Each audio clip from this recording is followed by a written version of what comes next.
Next speaker is a healthcare worker, drag queen, and a revolutionary socialist. She is currently a member of Socialist Alternative. She has been active on the May Day PVD Organizing Committee, the passage of the Community Safety Act, and an advocate for PrEP, and a longtime queer activist pushing an intersectional approach to liberation. Please welcome my good friend, Naomi Chomsky.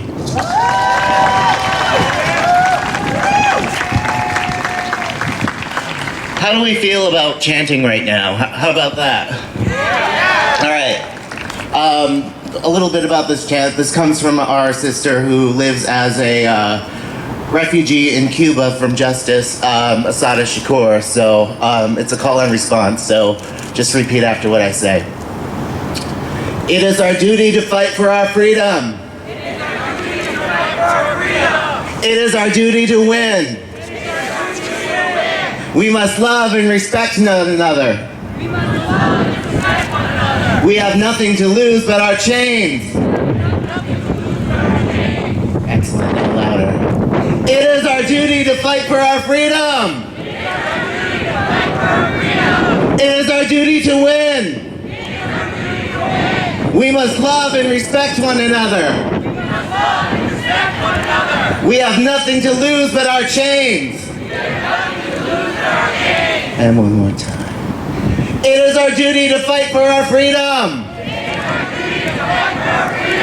It is our duty to win. We must love one another and respect one another. We have nothing to lose but our chains.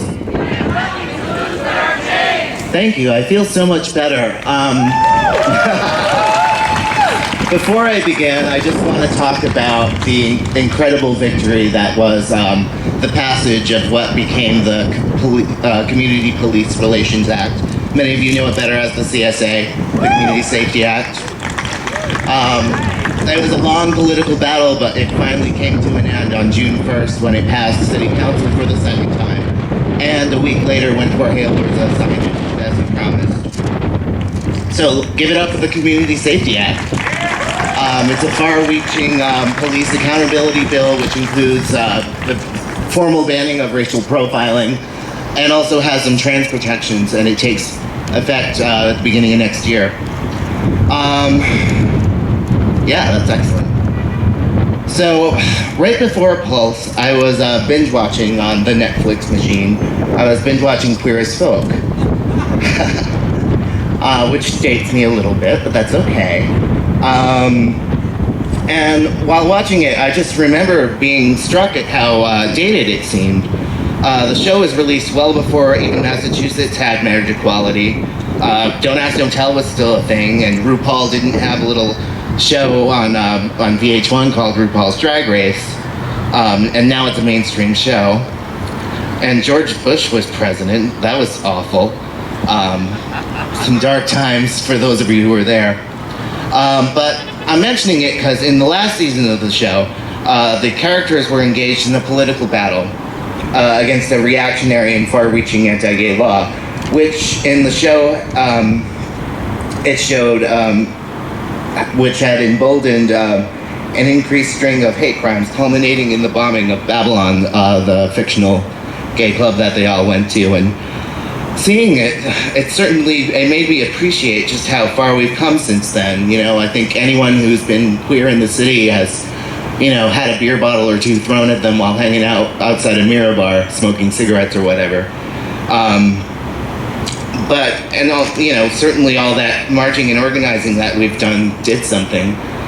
Never forget that it was our marching and organizing that achieved our rights, and not just Barack Obama being an awesome guy. These things are our victories, and we should celebrate them. Thank you. But also it seemed that beyond the political sphere, the world, at least our corner of it, was a safer place for queer people. And then Pulse happened. As someone who's often in gay bars, often in drag, often not sober, to be honest, it shook me. That very night, I had just been celebrating Boston Pride with my crew from the Dark Lady. And just when I woke up in the morning and heard about the shooting, you know, the details of it. It could have been any of us. It could have been any bar. It could have been Ego. It could have been the Dark Lady.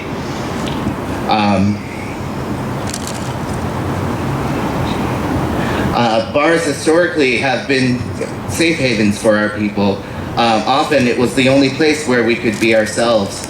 And today, well, that's not quite true, but bars still hold a special place. Many of us meet our lovers, our friend circles, all in the gay bars. So, you know, this violation was certainly very deep and served out as a reminder that it will always be at least a little dangerous to exist in the world as a queer person. And even more dangerous still in the current context of our admitted sexual perpetrator, racist, homophobe, megalomaniac, and now President Donald Trump, who tried to use our tragedy to not only call for doubling down on the war on terror, but also used it to justify his refugee ban. We cannot let our tragedy be the ideological justification for the failed and racist policy of military intervention in the Arab world. Nor can we let it be the ideological justification for surveillance and policing of communities of color and the denial of refugee status. We will not fight homophobia and win with racism. And to the Democrats, I say, even the most common sense and far-reaching gun control will not end homophobia, nor will it erase the tremendous violence that keeps this system afloat. As a queer person, I know that our community has survived state repression and a plague. And in many of our lives, we all fight these demons with our families or our loved ones, but we persist. As a socialist, I believe in our incredible capacity for solidarity and collective struggle. There's no way around it. Fighting homophobia has to be seen as an intersectional battle, not just because we face a common enemy, and we do, but for many of us, our own bodies are intersectional. In closing, I just want to talk about Pride for a second.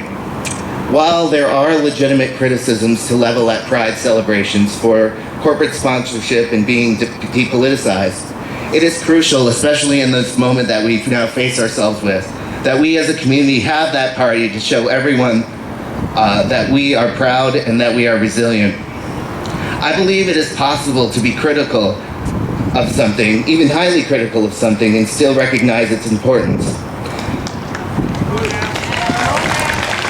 But above all else, comrades, while the levels of attack lately seems to come at an exhausting pace, and it has been exhausting, hasn't it? What I've seen has shown that when we fight, we win. We have nothing to lose but our chains and the world to win.